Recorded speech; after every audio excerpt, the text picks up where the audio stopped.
Hey everyone, so you've been asking me about statement of purpose, and here I have tried to make two-part video of this. So I hope you find this useful, and the best thing is that this is on a whiteboard right now. So you will have all these points. You can also take the screenshot of this video whenever you want to, and I hope you profit a lot from this because when I personally started writing my statement of purpose when I was applying for direct PhD positions right in the third year of my bachelor's degree, I was so scared of this particular thing. I mean, CV was not something that made me scared a bit, but writing a statement of purpose was actually the scary part. But don't worry, I have tried to break it down into very simple terms and also try to explain you how you can go about the whole process, and at the end of it, it becomes quite enjoyable. In fact, you also see how much you've learned, and it's a good process to look back and to reflect. So there are a couple of things that you need to keep in mind. So first of all, statement of purpose is also called either it is also called a letter of motivation. So the point number one that you need to remember before you even begin writing this is that what is your motivation to join a particular program. And I believe that a lot of you are applying to master's positions abroad and also to PhD positions abroad. And this is really important to keep in mind what motivates you. And especially for this, do not try to copy paste it from other people because their motivation would vary a lot. And this brings me to the second point here is that, as you can read here, is that do not copy paste your CV or resume in your statement of purpose. So from now on, I'll call this SOP because it's easy and that's the abbreviation that's often used. So you need to like add some extra info to your SOP because your SOP is serving as a proxy for your physical presence. So all the people who are selecting you for a particular PhD program, they go through your CV, they also go through your statement of purpose. And in the statement of purpose, all you have to do is to describe yourself in an academic environment. So how do you fit? What is your motivation? What has brought you up until there, and where do you want to go?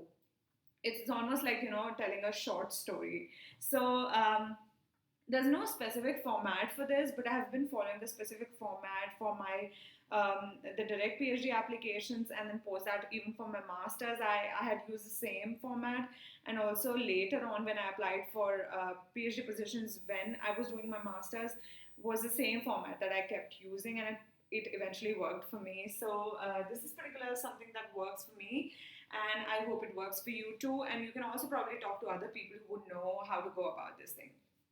So then there are very tiny details that you need to keep in mind is that restrict this to two page, or sometimes it is often specified in your application instructions that how many page of SOP or letter of motivation they need. Then the next thing is that tailor it based on the position of interest. This is such an important point is that you do not have to copy paste every paragraph, but divide this into two ways. So one is that you should have a standard paragraph, and the other thing is that you should have a paragraph that you can tailor always. So let's say you're applying for a PhD position in one of the institutes. So let's say you're applying to University of Zurich, then you need to also see to which lab you're applying to, which professor you're applying to, and then keep some paragraphs standard, but then you also change certain paragraphs based on the project of interest or the position of interest. And this is really important to keep in mind because often when people like the professors, they've read multiple of these and they already know that which ones have put effort in going through their work. Because once you want to get into a PhD, it is very important that you know about the project even before you enter into the project. You don't have to know everything about the project because eventually, even by the end of your PhD, you wouldn't know everything about the project. But the aim is that you should know at least a little bit about the project to show that what sparks your interest in that, right? So make sure that you have certain standard paragraphs, but certain paragraphs where you really tailor everything.